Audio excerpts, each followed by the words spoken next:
नमस्कार विद्यार्थी मित्रांनो आणि माझ्या भावी अधिकाऱ्यांनो, मी योगेश मुकावार माय करियर अकॅडमीच्या ऑनलाईन एज्युकेशन प्लॅटफॉर्मवर आपले स्वागत करीत आहे।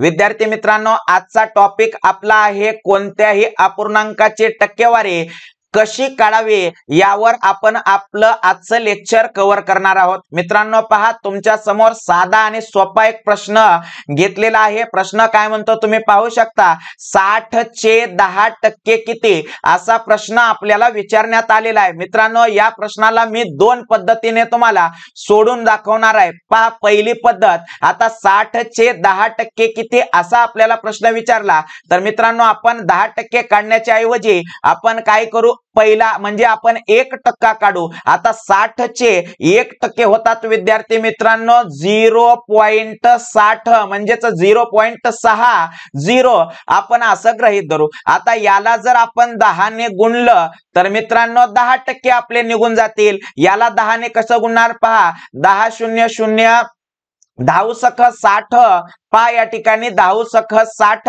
आणि 10 0 0। आता 2 नंतर दशांश आहे तर 2 नंतर जर आपण दशांश दिला तर आपल्याकडे उत्तर येते विद्यार्थी मित्रांनो 6.00 अर्थातच 6, कारण पॉइंटच्या नंतर जे 0 असतात त्याला आपण कुठलीही व्हॅल्यू देत नाही। आता याचा अर्थ आपल्याकडे 6 हे उत्तर मिळालेलं आहे। आता मित्रांनो यालाच जर आपण वेगळ्या पद्धतीने जर काढलं तर कसं काढणार पहा, 60 चे 10% आपल्याला काढण्यास सांगितलेलं आहे तर आपण काय करू, 60 गुणिले 10 आणि भागिले 100 असं करू, बरोबर आहे। आता काही जणाला असा विचारण्यात म्हणजे प्रश्न पडला असेल की सर 100च का, तर मित्रांनो टक्केवारी काढताना 100 हा आपल्याला अनिवार्य आहे घेणं, हे लक्षात असू द्या। हे पहा 0 0 0 0 कटला, अंशामध्ये कोण उरलं 6 1 6 म्हणजे 6 गुणिले 1 याचाच अर्थ 6 1 6 आणि छेदामध्ये 1 लिहिला का किंवा न लिहिला का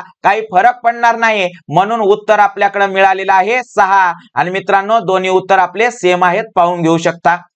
आता तुम्हाला असा पण प्रश्न पडला असेल सर की तुम्ही हेडलाईन दिलेली आहे, टायटल दिलेला आहे की अपूर्णांकाची टक्केवारी काढा आणि तुम्ही तर आम्हाला पूर्णांकाची म्हणजेच एखाद्या साध्या संख्येची टक्केवारी काढून दाखवली। मित्रांनो मी तुम्हाला फक्त आतापर्यंत बेसिक सांगत होतो। आता पहा, मी अपूर्णांकाचं उदाहरण तुमच्या समोर घेतलेलं आहे। अपूर्णांक आपण पहिलं वाचून घेऊ आणि नंतर त्याला आपण सोडवण्याचा प्रयत्न करू। पहा, 6 भागिले 14 चे 7% किती असा प्रश्न आपल्याला विचारण्यात आलेला आहे। म्हणजेच अपूर्णांक दिलेला आहे। आता अपूर्णांकाची टक्केवारी काढायला आपण शिकत आहोत।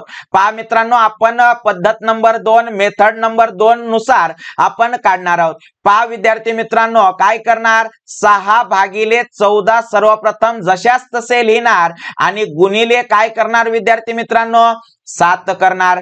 जे कटतील ते कटवणार आणि जे राहतील ते ठेवणार। पहा 7 1 7 आणि 7 दोन्ही 14, आपल्याला अंशामध्ये कोण मिळालं 6, छेदामध्ये कोण मिळालं 2, भाग जर गेला तर परत देऊ, बे 1 बे, बे 3 6, आपल्याकडे उत्तर सध्या काय मिळालं 3। या 3 ला मित्रांनो परत आपल्याला काय करावं लागल 100 न भागावं लागल। आता मित्रांनो पहा, 100 न जेव्हा आपण एखाद्या संख्येला भागतो तेव्हा काहीच नाही तर आपल्याला अंशामध्ये 2 स्थळ सोडून, उजवीकडून 2 स्थळे सोडून आपण काय करतो दशांश देतो। म्हणजे याचा अर्थ मित्रांनो एक तर घर आपल्याला सापडलं 3, म्हणजेच एक स्थळ आपल्याला 3 आहे। आता दुसरं ठिकाण दुसरं स्थळ माहित नाही म्हणून आपण 0 वापरू आणि पॉइंट देऊन परत एक 0 लिहू, म्हणजेच आपल्याकडे उत्तर काय मिळालं 0.03।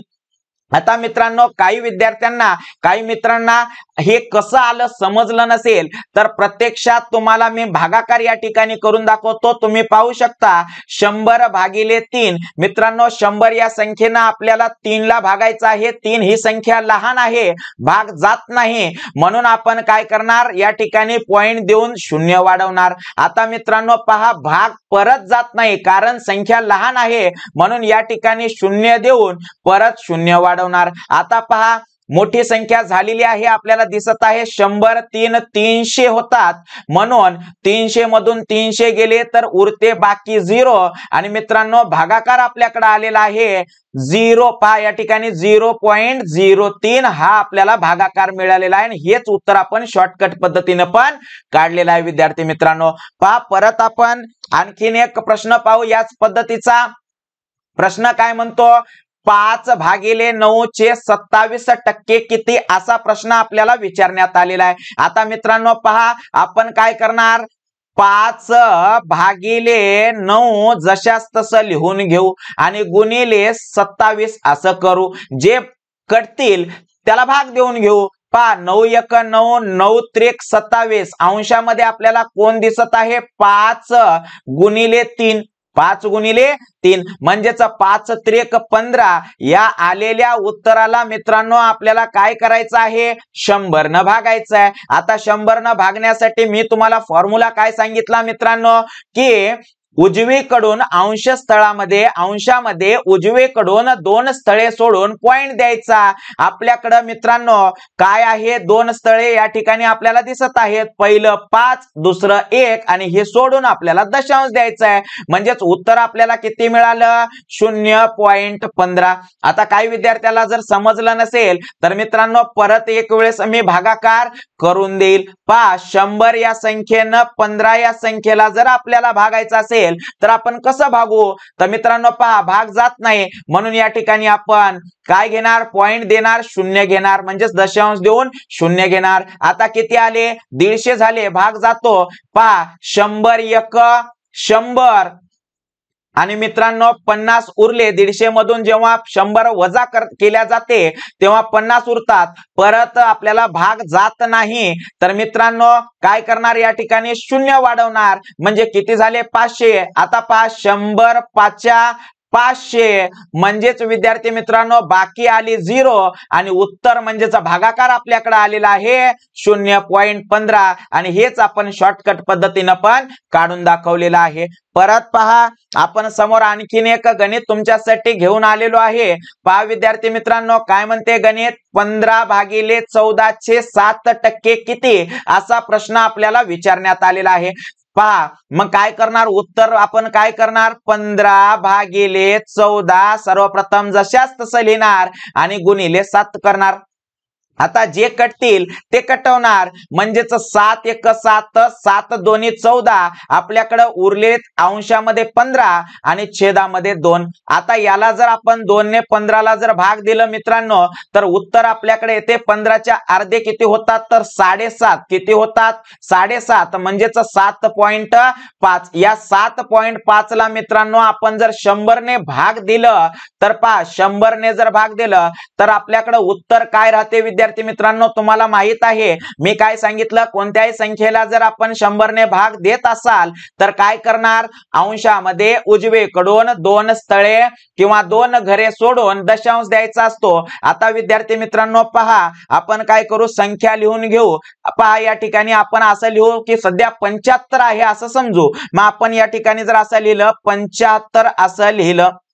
आता 2 घरे सोडायची आहेत मित्रांनो या ठिकाणी चूक होऊ शकते म्हणून मी दमानं व्यवस्थितरित्या सांगत आहे. पहा 2 घरे सोडायचे आहेत म्हणून काही विद्यार्थी या ठिकाणी आपल्याला दशांश देतील म्हणजे 7 च्या नंतर दशांश देतील पण ते चुकीचं आहे विद्यार्थी मित्रांनो. तुम्हाला वाटेल का चुकीचं आहे तर या ठिकाणी अंशामध्ये पहिलंच एक वेळेस दशांश आहे याचा अर्थ पहिलंचा 1 आणि आपले 100 चे 2 म्हणजेच 3 घर सोडून या ठिकाणी आपल्याला दशांश द्यायचा असतो. 2 घर आहे तिसरं घर आपल्याकडे नाही म्हणून आपण 0चा उपयोग घेऊ आणि या ठिकाणी मग आपण दशांश देऊन परत 0 लिहू म्हणजेच उत्तर आपल्याकडे काय मिळालं विद्यार्थी मित्रांनो 0.075 हे आपल्याला उत्तर मिळालेलं आहे. आता मित्रांनो तुम्ही भागाकार करून पण पाहू शकता. यापूर्वीचे भागाकार मी करून दाखवलेले आहेत. पहा समोरचं गणित आपण घेणार आहोत. आता या गणितामध्ये मित्रांनो आपल्याला पूर्णांकयुक्त अपूर्णांकाची टक्केवारी काढण्यासाठी विचारलेला आहे। आता पहा 3.3/4/2% किती असा प्रश्न आपल्याला विचारण्यात आलेला आहे। घाबरायचं नाही मित्रांनो, याला आपण काय करू, सुरुवातीला या पूर्णांकयुक्त अपूर्णांकाला अपूर्णांकामध्ये काय करणार आहोत, कन्वर्ट करणार आहोत, ट्रान्सफर करणार आहोत।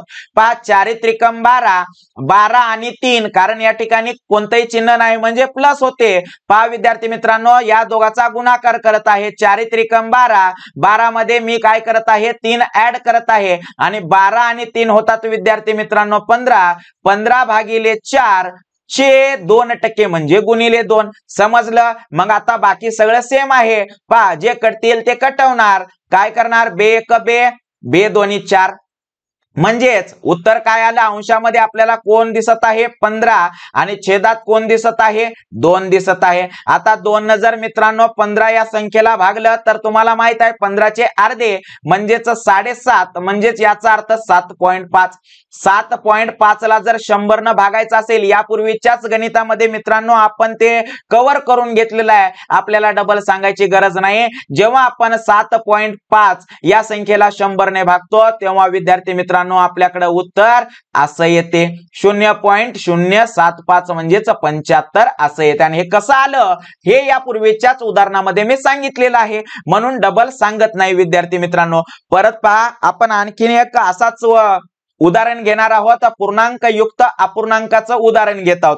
आता विद्यार्थी मित्रांनो पहा, या ठिकाणी 6.7/9 आपल्याला असं दिसत आहे आणि याचे 18% आपल्याला काढण्यास सांगितलेले आहेत।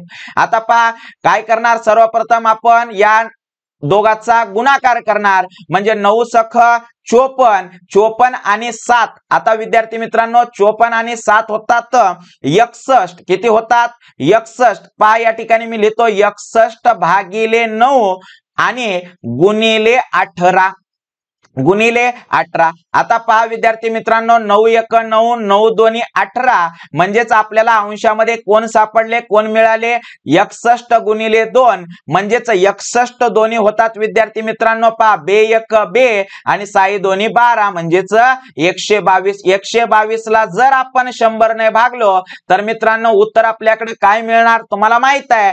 जर आपल्याला 100 न भागायचं असेल तर अंशामध्ये उजवीकडून आपण 2 संख्या सोडून काय देतो, दशांश देतो, म्हणजेच याचा अर्थ पहिली संख्या आपल्याकडे 2 आहे, दुसरी संख्या पण 2 आहे आणि दशांश देऊन या ठिकाणी 1 दिसत आहे, म्हणजे याचा अर्थ आपल्याकडे उत्तर काय आलं 1.22, म्हणजेच 1.22 हे याचं उत्तर आहे विद्यार्थी मित्रांनो दिलेल्या प्रश्नाचं। मित्रांनो किती सहजरित्या आपण अपूर्णांकाची पण टक्केवारी काढली आणि पूर्णांकयुक्त अपूर्णांकाची पण टक्केवारी काढलेली आहे। मित्रांनो आपले व्हिडिओज जर तुम्हाला आवडत असतील तर नक्कीच आपल्या व्हिडिओला लाईक करा, छान अशी एखादी कमेंट करा विद्यार्थी मित्रांनो, आणि आपल्या चॅनलवर जर नवीन आला असाल तर नक्कीच चॅनलला सबस्क्राइब करून घ्या, बाजूला दिलेल्या बेल आयकॉनच्या बटनला प्रेस करा, जेणेकरून माझे प्रत्येक व्हिडिओज किंवा माहिती अपडेट आपल्यापर्यंत पोहोचतील।